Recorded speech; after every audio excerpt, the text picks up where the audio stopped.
Hey guys, Lewis here from swaphelper.com with a quick video on how to correct needles that are in the incorrect position. This can be the result of shipping, being handled very aggressively, things like that. Basically, the needles slip on the little post. They're not fixed. They can be moved. And so this condition can happen to some clusters. So we're going to go over how to fix that. There was some stuff of people asking about, well, you know, the clusters in your videos sweep and mine don't. And what that's a result of, that's the clusters themselves. The early 2011s, Job 1 2011s would sweep the gauges. Ford in the later model trucks was able to figure out how to basically do the same thing without sweeping the needles, and I guess some customers found it annoying. Basically, if this is the position your needles are in, or they're not where they're supposed to be, they physically are going to have to be adjusted. At first I thought, well, it may be because we have to reverse engineer everything. Maybe Ford had some sweeping thing that they did on the later models in situations like this. But no, these needles have physically been moved to the incorrect position. So we're going to go over how to fix that. So the first thing I'm going to do is I'm going to turn the cluster on, and the tachometer should be at 1000 RPM and the speedometer should be at 30 miles per hour.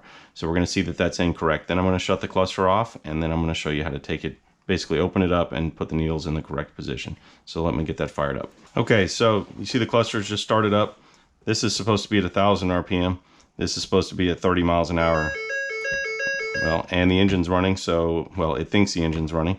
So that's why we've got low oil pressure, because we don't have the switch closed for the oil pressure switch. So you can see this is incorrect. These four are correct. Right now this cluster is hooked up to our quality control setup to actually turn the cluster on, and this is how we test our cluster helpers prior to shipping. So I can tell you these four are all correct, but these two are incorrect. And you can see the odometer is rolling over, which means that obviously we are over 0 miles an hour. So what I'm going to do now is we're going to shut this down. I'm going to turn off and disconnect the cluster, and then I'm going to show you how to open it up and correct the needles. So give me a moment, let me shut this down. Okay, so now I'm back. I've turned the cluster off and disconnected it, and you can see all the needles have gone to their resting positions, which this should be at 0 and this should be at 0. So what we're going to do now is remove this glass shield on the front of the cluster, and it's pretty simple. Now I've already taken this one off, but basically you just push these down one at a time and work your way around until you get it to where, and just take your time. You don't want to cause any damage or any issues this is called the cluster lens. So let's get that opened up. All right, there we go. Okay, so now we have access to the inside of the cluster.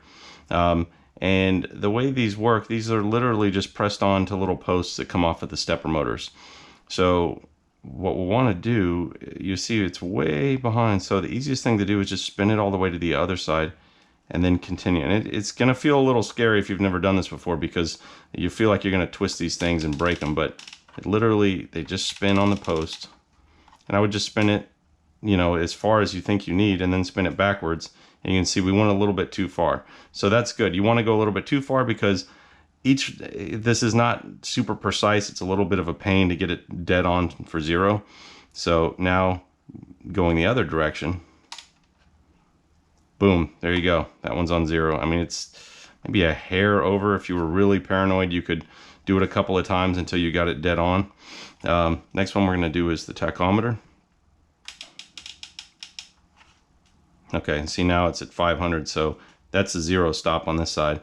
And so what we're going to do is, I think this one, no, overshot it. We'll spin it around again.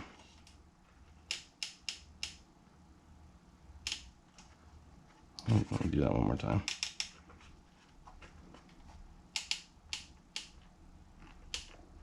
There you go, boom. So now that's on 0, that's on 0. These are all resting in the correct positions.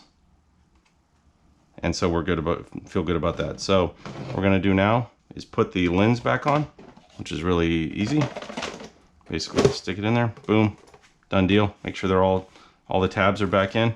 and you're good to go. So what I'm going to do now, I'm going to hook this back up, turn it on, and we're going to see that now the needles are sitting at the correct position.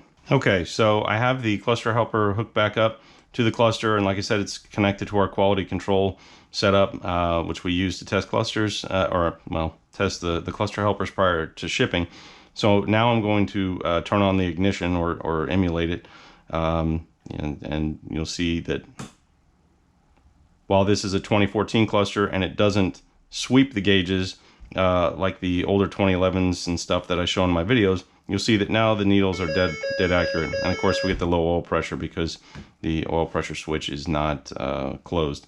So that's all you got to do. If you guys have any questions, feel free to put it in the comments. Thanks for taking the time to watch the video. And for everyone who's asking, 02 to 07, it's under development. We're working on it as hard as we can. Column helper, next revision's gone to fabrication. We're going to be getting that out soon. Headlight helper's under development. We are pushing hard to get all these products out and done for you guys. So thanks for watching the video, and we'll talk to you guys soon.